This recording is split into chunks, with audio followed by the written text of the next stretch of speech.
Graça, paz e misericórdia da parte de nosso Senhor Jesus Cristo. Bem-vindo você que nos acompanha para mais uma Escola Bíblica Dominical. Estamos a comentar a lição de número 7 desse terceiro trimestre de 2022, onde nós estamos aprendendo nesse trimestre, comentando os ataques contra a Igreja de Cristo, a sutileza de Satanás nesses dias que antecedem a volta do Senhor Jesus. Hoje a lição de número 7 será tratado a sutileza da relativização da Bíblia Sagrada.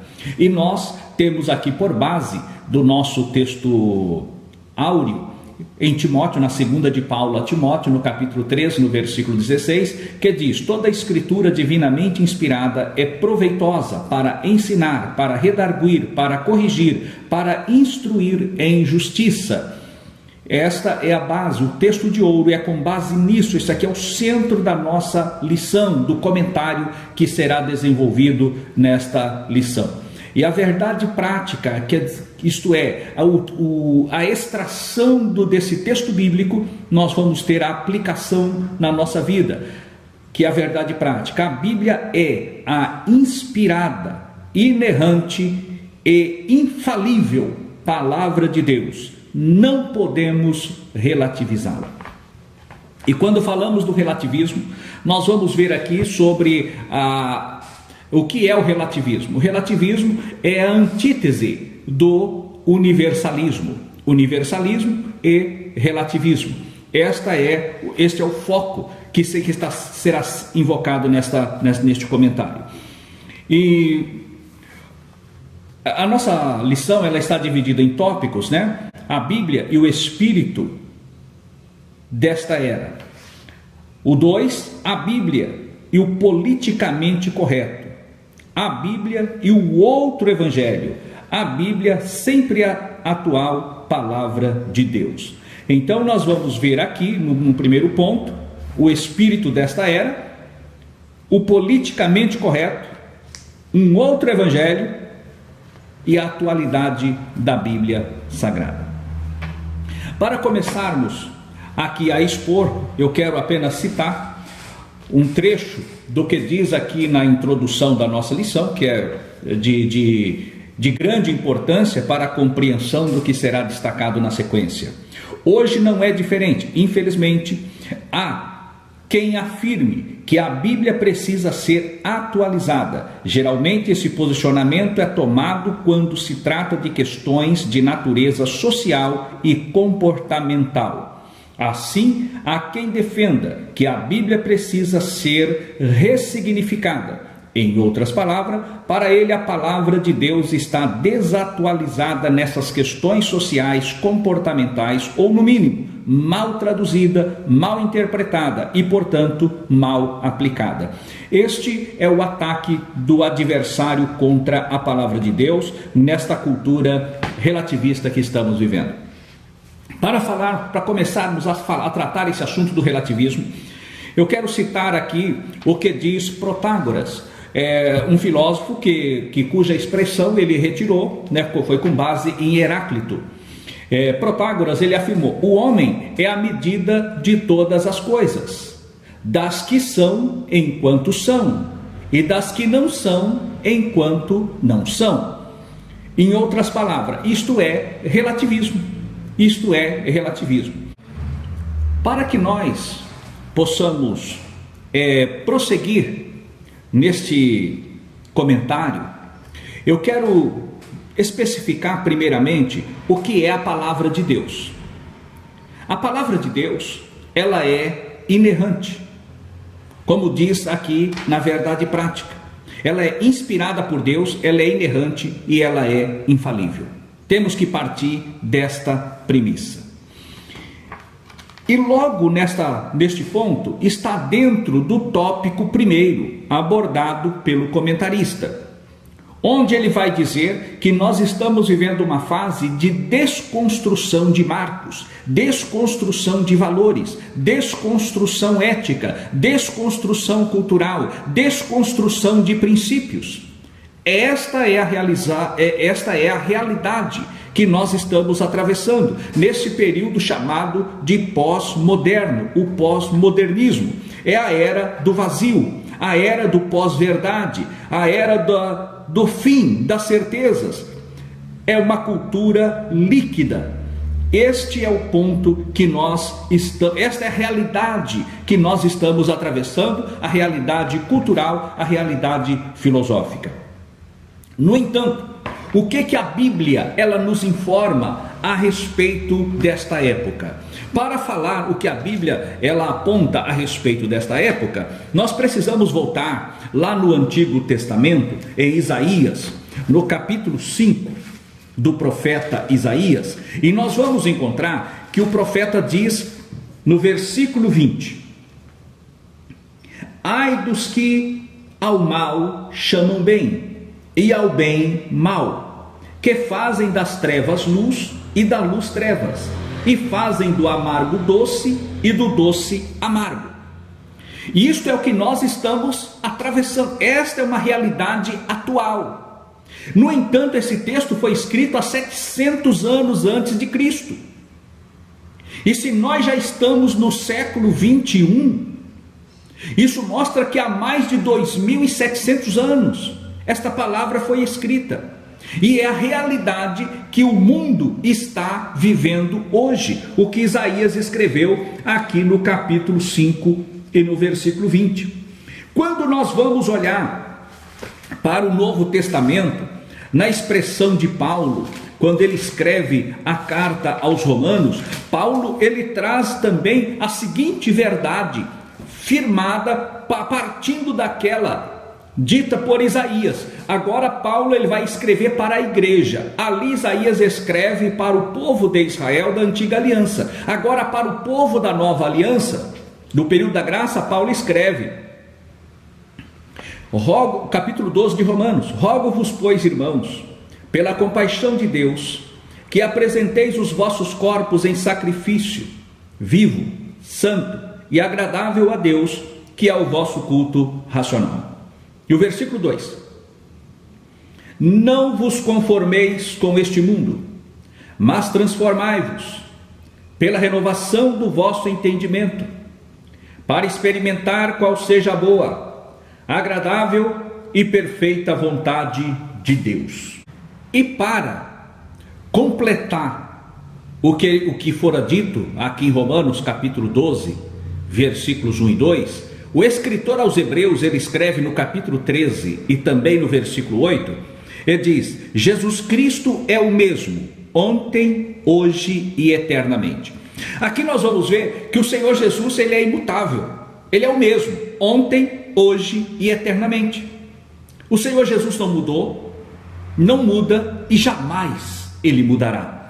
A palavra de Deus, ela o seu conceito é absoluto e universal. O conceito da palavra de Deus é absoluto e universal. E é isso que é tratado aqui neste primeiro tópico da nossa lição. Agora, no segundo tópico da lição, ele vai tratar sobre o politicamente correto. O politicamente correto. E para falarmos aqui desse politicamente correto, nós vamos ver o que diz o salmista no no Salmo de número 11 e no versículo 3. Ele diz assim: destruídos os fundamentos, que poderá fazer o justo? É isto que nós estamos vivendo, a fase da desconstrução, a fase da liquidez, do líquido cultural, né? Uma sociedade líquida, vivendo a fase da pós-verdade, o fim da verdade absoluta. Esta é a realidade que estamos a atravessar. E é dentro dessa questão do politicamente correto que nós vamos ver o Senhor Jesus confrontando os fariseus do politicamente correto. Quando os apóstolos colhem espigas e descascam e as come para matar a sua fome no sábado, o Senhor Jesus é questionado. Quando os discípulos não lavam as mãos para comer, é questionado, politicamente correto. E eu quero vos dizer que esta lição, ela nos vai trazer uma colocação, que o servo de Deus, ele não é politicamente correto, ele não é relativista. A palavra de Deus, ela não é relativista. A palavra de Deus é absoluta, é verdade absoluta. E o relativismo vem para destruir as verdades, desconstruir os conceitos verdadeiros. Jesus disse: eu sou o caminho, a verdade e a vida. Ninguém vem ao Pai senão por mim. E qual é? Esta é a tese, e a antitese é Satanás, que o Senhor diz lá em João 8,44, dizendo que ele é a mentira, e tudo que dele procede é mentira. E como que tudo que procede dele é mentira, ele procura então, através da mentira, relativizar a verdade. Relativizar a verdade.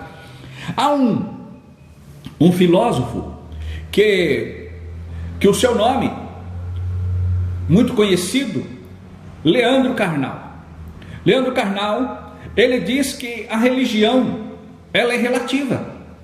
O conceito de fé é relativo. O conceito de crença é relativo. E nisto ele está errado. E nisto ele está errado. Porque a verdade, ele diz que a verdade é filha do seu tempo. Não. Jesus foi verdade no passado, Jesus é verdade hoje e Jesus será verdade eternamente. A palavra de Deus foi verdade no passado, é verdade no presente e será verdade eternamente. Então este conceito do relativismo religioso abordado por esse filósofo está errada. É como diz, a base disto está lá no relativismo moral, como já citamos aqui do atentado violento ao pudor.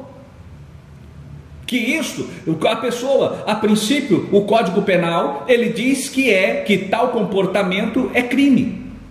No caso desse filósofo citado, ele diz o seguinte, que na verdade o relativismo, apesar de termos que aceitar as outras coisas, né, nem tudo pode ser aceito.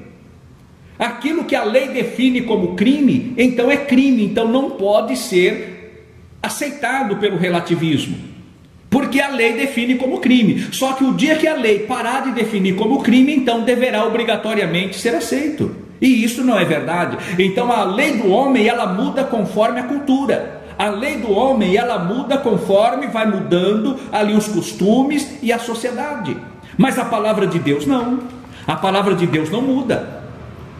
A palavra de Deus, passa-se o tempo, passa-se os séculos, muda-se as dispensações, mas a palavra de Deus continua firme, continua inerrante. E aí já contradiz o que diz aqui o relativismo religioso, o relativismo moral, o relativismo defendido aqui por Protágoras, né? Como já dissemos aqui anteriormente, que o homem é a medida de todas as coisas, das coisas que são enquanto são e das que não são enquanto não são. Isso é relativismo. E o que é o relativismo? Ele é nada mais nada menos que um sofismo, e questiona a verdade absoluta. Mas a Bíblia é a verdade e a palavra não muda. O Senhor Jesus disse: passará os céus e a terra, mas as minhas palavras não hão de passar. Ou seja, passa tudo, passa o homem, passa a filosofia, passa a crença, passa costume, passa a cultura, passa tudo, mas a palavra de Deus, ela permanece a mesma, ela não muda, ela é imutável. O que é pecado, o que foi pecado na época de Jesus, é pecado hoje. O que foi para a igreja dos apóstolos, lá no período apostólico, é pecado hoje. O que foi pecado na idade medieval, na idade média, continua sendo pecado hoje. O que separava o homem de Deus lá, continua separando hoje. Então não temos que relativizar. Não temos que relativizar para crer. Aqui nós vamos encontrar alguns posicionamentos. Por exemplo, a teologia da libertação. O que foi a teologia da libertação? A teologia da libertação, ela veio acomodando ideias e ideais marxistas ao cristianismo. A teologia da libertação, ela veio acomodando pensamentos, segmentos e correntes ideais marxistas ao cristianismo. E não pode, até porque são excludentes. E dentro desta teologia da libertação, nós encontramos a teologia feminista. Dentro desta teologia da libertação, onde as pessoas que fazem parte, que defendem essa teologia feminista, elas defendem e apontam e dizem que a Bíblia é machista, que a Bíblia ela é machista. E tem também a teologia negra dentro desta teologia da libertação, que é onde aponta que Deus não é o autor da Bíblia. A teologia negra aponta que Deus não é o autor da Bíblia. E agora tem os queers, que está dentro também, que comentamos na última lição, né? E aponta que o homossexualismo há que ser aceito pela Bíblia, que aqui tem que ser feito uma nova releitura, reinterpretação e ajustar a Bíblia a esta realidade cultural que o homem vive hoje. Nós encontramos ainda a teologia o liberalismo teológico, a teologia liberal, que ela diz o quê? Em adequar a Bíblia à sua época, dar uma nova roupagem para a Bíblia. A Bíblia não é infalível. E esta teologia liberal também não aceita o nascimento virginal de Cristo. Ela questiona tudo isso. O que é isso? Sutileza de Satanás que traz essas coisas. E dentro dessa questão, nós vamos encontrar ainda, dentro dessa sutileza do relativismo, nós vamos encontrar agora uma influência que poucos comentam, mas está dentro desta realidade que nós estamos vivendo hoje. Hoje há uma corrente que defende as versões bíblicas a respeito do texto majoritário, que é chamado textus receptus, ou seja, texto recebido, e o texto crítico. O que é o texto crítico? O texto crítico, ele vem lá de Westcott e Hort, que eles fizeram com base em 5 manuscritos, que segundo esses homens, Westcott e Hort, eles não eram cristãos convertidos. A sua crença era espírita. E eles acharam esses manuscritos e fizeram ali a tradução deles. Só que esses 5 manuscritos, segundo eles, era do século II e do século III. Porém, o que acontece? Aí vem uma questão. Eu fiz questão de ouvir uma explicação de um teólogo liberal. A igreja dele é tradicional e ele é um teólogo liberal. E quando foi questionado a esse respeito, ele diz o seguinte: que esse texto crítico é mais antigo do que o texto recebido. Porque o texto recebido havia centenas, milhares de cópias, mais de 5.000 cópias, e todas iguais, com pequenas variações textuais entre um e outro. Essas mais de 5.000 cópias de todo o Novo Testamento, que foi usado pela igreja do período da reforma, desde o período da pré-reforma, reforma e pós-reforma, até o século XVIII.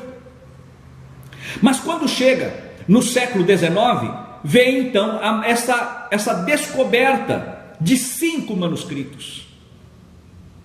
Aí ele diz o seguinte, que pode ter deixado por 2 razões: é bom, vamos preservar. Mas aí ele faz o seguinte questionamento: se é bom, tudo que era bom era copiado, e se não foi copiado, porque não prestava. É um pensamento, então deixa para lá porque não presta e vamos seguir com aquele que é bom. E o que é bom, ele se perde. Você pega uma folha de papel, hoje que é mais resistente do que o papyrus da época, e aí uma folha de papel, um caderno, você começa a usar, começa a manusear, ele vai se acabando. Ele vai se acabando. E assim ele justifica a questão do texto recebido em ser a possibilidade de ser ele o mais fiel ao original, mais do que o texto crítico. Só que esse texto crítico, ele possui mais de 3.000 erros, somente nos evangelhos, entre si. Mais de 3.000 erros entre si. Quem que diz isso? O Wilbur Pincuri. Wilbur Pincuri. Quem foi o Wilbur Pincuri? Uma das maiores autoridades que nós temos na língua portuguesa sobre a crítica textual. Filho de missionários americanos, ele veio para o Amazonas, e no Amazonas, ele chegou ainda criança, no Amazonas, foi criado ali entre os índios, ele criou o alfabeto para a tribo, para aquela tribo indígena, e traduziu o Novo Testamento para aquela tribo. E este fez o gotejamento de mais de 70 manuscritos. O que é gotejamento? Na crítica textual, é pegar palavra por palavra dos manuscritos, palavra por palavra. E ele fez este gotejamento. Dos 27 livros do Novo Testamento, ele gotejou 20 inteiramente, 22 livros dos 27. Então este é a autoridade para falar sobre o assunto. E ele diz que o texto crítico, ele possui mais de 7.000 erros, palavras erradas, palavras desencontradas e texto extirpado. Ou seja, é um texto totalmente comprometido. E, no entanto, dentro da teologia liberal, está sendo agora usado para fazer as versões bíblicas. O que nós estamos falando dentro desse ponto é a relativização. Isso está dentro da sutileza da relativização, colocando veneno na panela. Colocando veneno na panela. Mas a palavra de Deus, ela continua firme. A palavra de Deus continua verdadeira. A palavra de Deus é segura para nós. Nós temos as versões bíblicas, Almeida Corrigida Fiel, Almeida Revista e Corrigida e Almeida Contemporânea, versão contemporânea. São as melhores versões a serem observadas, que foge desse texto crítico. E assim nós vemos, fechando aqui esse argumento, nós vamos para frente. Dentro do liberalismo, nós vamos encontrar que essa sutileza da relativização da Bíblia, essa sutileza que relativiza a verdade da Bíblia, ela contesta a verdade, a autoridade, a prescritibilidade, a infalibilidade e a inerrância da palavra de Deus. Ela ataca esses 3 pontos e vem ainda acrescida de uma outra filosofia, a filosofia, ligada à teologia, evoteísmo.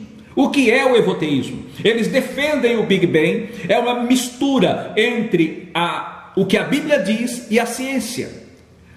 Aceita a Bíblia enquanto a ciência comprova. Se não tiver a comprovação científica e o respaldo bíblico, então eles rejeitam. E eles defendem nesse posicionamento, eles defendem a evolução, a seleção natural e ainda que Adão foi um ser mitológico e não um ser histórico. Se Adão não foi um ser histórico, mas mitológico, por que Jesus confirma a existência desse ser histórico? Por que os escritos do Novo Testamento, como Paulo, lá na carta aos Romanos, na primeira carta aos Coríntios, ele sempre faz a menção do primeiro e do segundo Adão? Na carta aos Efésios, ele reporta ao primeiro casal. Então nós vamos entender que este evoteísmo também é uma sutileza do relativismo que ataca a palavra de Deus, que ataca a fé cristã. Neste ponto, nós podemos ver que a Bíblia ela é atual. A Bíblia não muda. A Bíblia não pode ser mudada.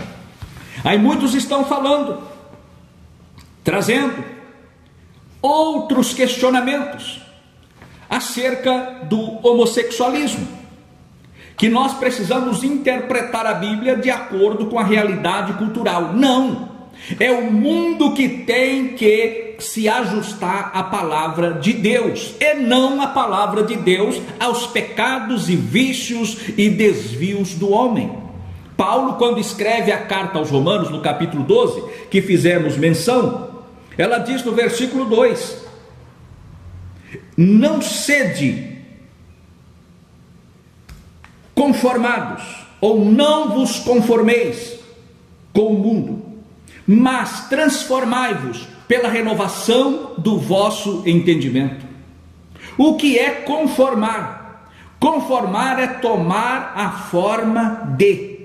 Tomar a forma de. Isto é conformar. E nós não podemos conformar, tomar a forma do mundo, em hipótese alguma, porque a palavra de Deus, ela é verdadeira. A palavra de Deus é fiel e ela não muda. O relativismo também, ele aponta que nós não podemos julgar. Mas a palavra de Deus, ela fala acerca da justiça.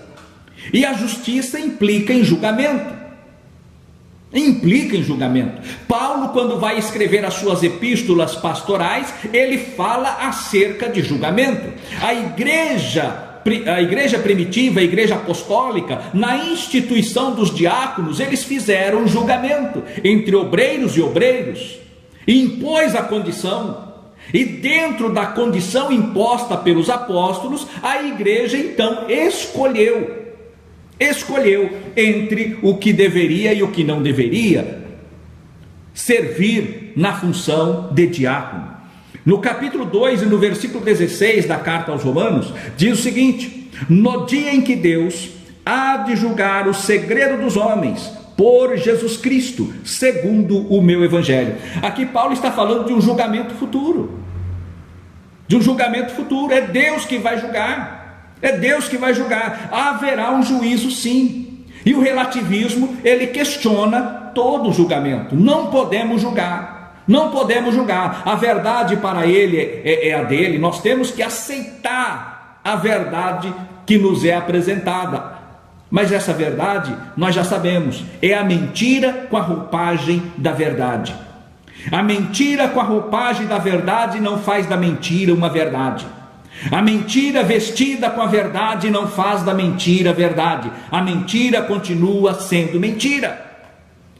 Mas a palavra de Deus é verdade.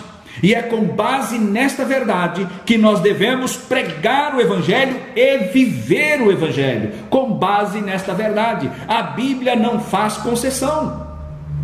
A Bíblia, a sua verdade é absoluta. É absoluta. Se não fosse a verdade absoluta, não precisaria pregar o Evangelho a todas as pessoas. E esta teologia, ou melhor, esta filosofia relativista, elas condenam, elas se opõem a quê? Ao evangelismo. Se opõem a quê? A pregar o evangelho. Porque a verdade islâmica tem que ser preservada, ainda que os islâmicos praticam a pedofilia, mas dentro da cultura deles é correto. Se é correto, nós não podemos questionar. Não, a palavra de Deus não é assim. A palavra de Deus, ela é reta, ela não muda. O que é pecado aqui no Brasil é pecado na África, é pecado no Japão, é pecado no leste europeu, é pecado na Europa, é pecado na América do Norte, é pecado em qualquer lugar. Então, a Bíblia não pode, não é e não pode ser relativizada. Quando nós olhamos para a carta de Pedro, né, a carta universal de Pedro, a sua primeira epístola, no capítulo 4 e no versículo 17, nós vamos encontrar porque já é tempo que comece o julgamento pela casa de Deus. Esse primeiro começa por nós. Qual será o fim daqueles que são desobedientes ao Evangelho de Deus? Outra tradução diz: se o julgamento começa pela casa de Deus, onde aparecerá o injusto e o infiel? Dentro disso, nós podemos ver que o julgamento, ele é necessário, ele não pode ser tolhido, não pode ser banido. Nós temos sim que julgar, e a palavra de Deus dá o direito sim em um julgamento. Isso leva esta banalização, esta sutileza do relativismo, leva o que? A um outro evangelho, que promove uma nova metodologia, uma nova interpretação bíblica, uma nova aplicação. Mas o Evangelho de Jesus, a Bíblia, ela é a palavra de Deus, ela foi revelada e inspirada por Ele. Toda a Bíblia, ela é inspirada por Deus, toda a Bíblia. Agora, ela é a palavra de Deus. Agora alguém vai dizer, mas aquelas palavras ditas pelos amigos de Jó, aquelas palavras ditas por Satanás a Cristo, como que explica isso? As palavras, tanto de Satanás, tanto dos amigos de Jó, que não eram palavras de Deus, mas o registro delas foi inspirado por Deus. O registro foi inspirado para que nós possamos entender que Deus não dá volta. Deus faz questão de deixar os detalhes para que possamos desses detalhes, nós entendermos a verdade e o alcance da sua palavra. Assim, nós podemos concluir a nossa lição. Que tanto o relativismo religioso, relativismo cultural, eles afrontam a palavra de Deus. Mas a palavra de Deus, ela é imutável, ela é absoluta, é verdade absoluta. Não, uma verdade absoluta, que não pode ser contraditada, invalidada pelo pensamento relativismo deste período pós-moderno, que é o período de Laodiceia, o período do vazio, da liquidez ideológica, da liquidez cultural, daquilo que não tem forma, que o líquido ele toma a forma do recipiente, segundo o recipiente é a forma que é tomada as coisas. Mas a palavra de Deus, independente da cultura, independente do povo, independente da época, ela é reta, ela é eficaz, ela é poderosa, ela é absoluta, ela é verdadeira, ela é imutável, ela é a palavra de Deus. Amém.